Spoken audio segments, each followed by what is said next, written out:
What is up, Gamer Nation? Welcome back to another episode of our Warzone Strategy Tips. Today, as you can clearly see on the screen, we'll be talking about the Recon contract. This is a contract that my squad mates and myself go after every single match.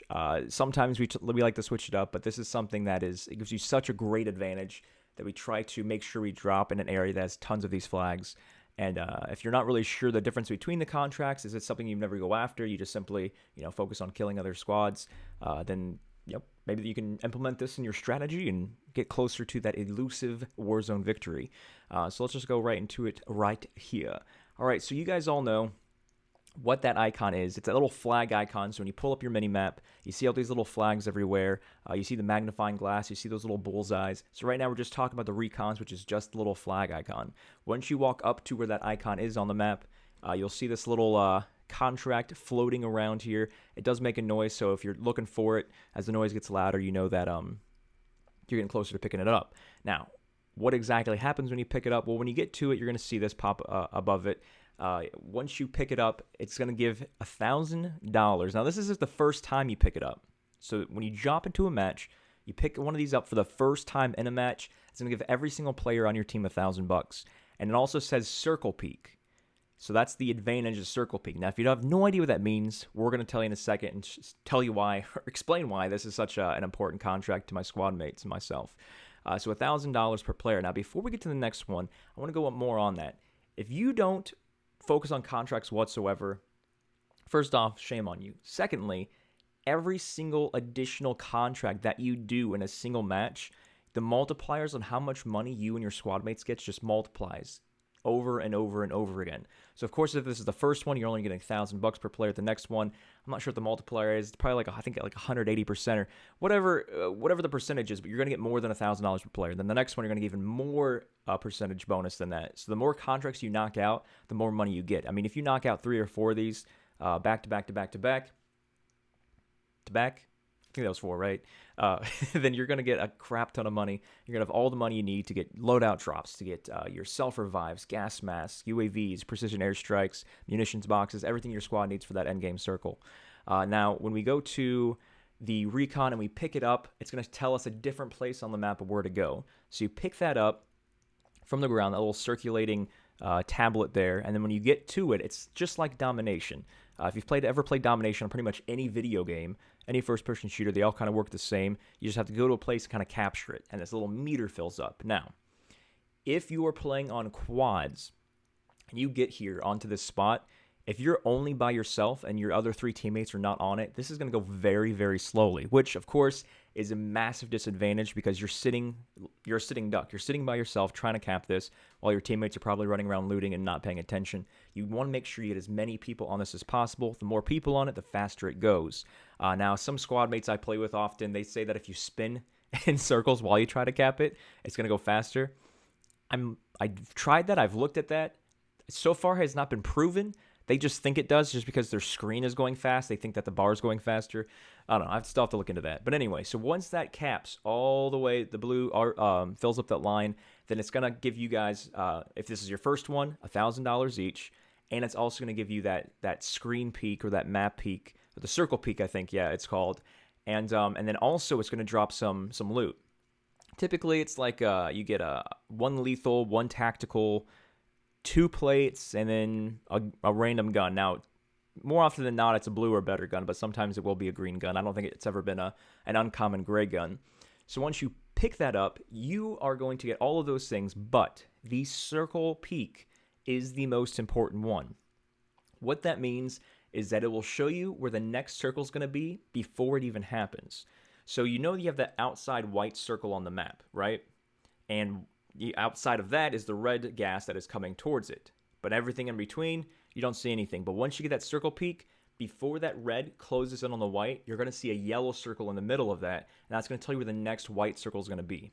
The best part about this contract is it overlaps as many times as you want it to. What does that mean? Let me show you why I do this every single match. It can show you the endgame circle. You and your squad mates, if you knock out 5 of these, back to back to back to back to back to back to back to back. Yep, that's 5. You can see the end game circle, and you and your team know exactly where they need to be once all of the gas comes in. And so you can find if you want to, camp inside of a building, you and your squad mates throw some claymores down, so throw some proximity mines down, and just call it a day, and just look out the windows and kill everybody that's coming towards you. You can do that. If you want to know where you need to wind up, and maybe just take a helicopter there once your teammates feel like you need to get there. Long story short, this is essential. So right now, if you look at this picture on the screen, imagine no one else in the game. Of course, other people are doing this as well, but there's not an infinite amount of these recon flags. So not every single team can do the same amount. So you are going to give yourself an advantage if you can do 4 or 5 of these back to back to back to back or back.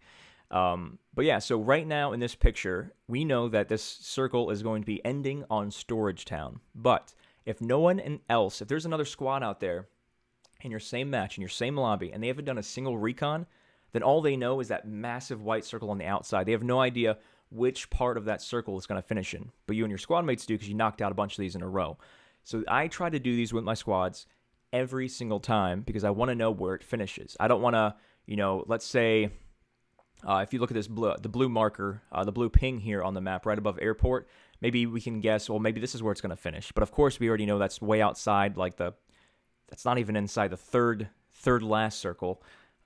So you want to make sure that you know where you're going to finish. And if you are someone who likes to, get as much money, buy all the end game stuff with your team. As I mentioned, you're going to get money every time you do one of these.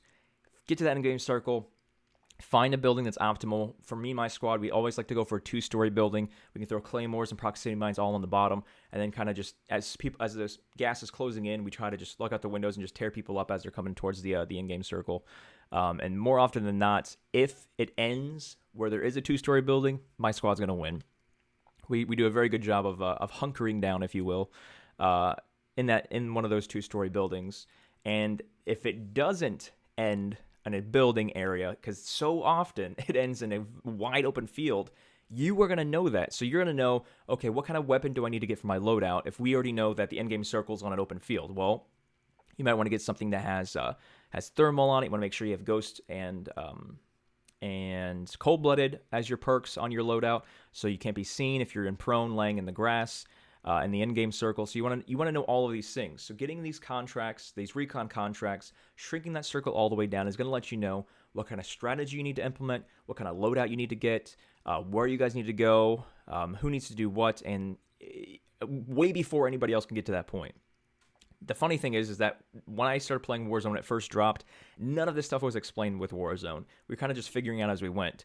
I know that I was doing these recons because I was getting loot and I was getting money, and I saw these yellow circles, but I didn't really know what they meant until I went maybe like a week and a half, 2 weeks into playing Warzone. And then once I'm like, wait, you're telling me that I can see the endgame circle within the first 5 minutes of the match if I just go back to back to back to back to back on finding recon flags?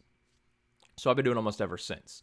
So when I drop, as soon as you have the opportunity to see that map when you're inside the plane before you drop, look for places that have 3 or 4 recon flags all close together, and then have your squad just grab a flag, cap it, grab a flag, go grab another one, cap it, and just try to knock all those out in the area. Now, because Warzone's been going on for such a long time, there are so many people that are implementing the strategy once they figured it out. Maybe they watched this video and they're like, hey, let's do this, or maybe they knew about it beforehand. So you're going to get a lot of people dropping there. So if you go into a massive area that has a lot of flags, chances are you're going to have to kill a few people with some pistols before you can even pick up that first contract. So just keep that in mind. You can just drop to a place that has an unnamed location. An unnamed location just means somewhere on the map that doesn't have a title on it. You can find an unnamed location that just has maybe 1 or 2. Those are not as popular. But if you dropped on a named location that has 3 or 4, you're going to have a few squads there trying to annihilate you because they all want to do the same thing. They all want to get to that endgame circle. And if you found this useful at all, click that thumbs up on this video for me, and make sure you subscribe. I'm going to be dropping Warzone strategy tip things as often as possible. And you can always check me out Monday through Friday at 9 a.m. Eastern Time on my Facebook gaming channel.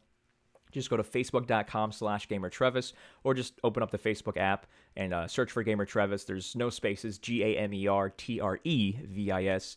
And we also stream Saturday nights at 7 p.m. Eastern Time, also on the same Facebook channel. So I hope you guys like this. I hope you guys can get some wins out of this. I've already dropped on the same channel you're watching right now a Growl loadout strategy. So if you're not really sure what the best gun is for you, try to get that Growl. Try to put all those attachments on it. I had a friend that as soon as he watched the video, he said he didn't have a win the entire time. He did the video, or he listened to the video, he made that loadout, and then 2 games later, he got his first win. So it does help. That's my main gun that I rock 99% of the time when I grab a loadout crate. But yeah, so that's it. So I'll see you guys on the Facebook chat inside of my live stream while I'm recording this on Saturday, so maybe I'll see you in a few hours. But I hope you guys enjoyed that. Click the thumbs up, and I'll see you guys in the next video.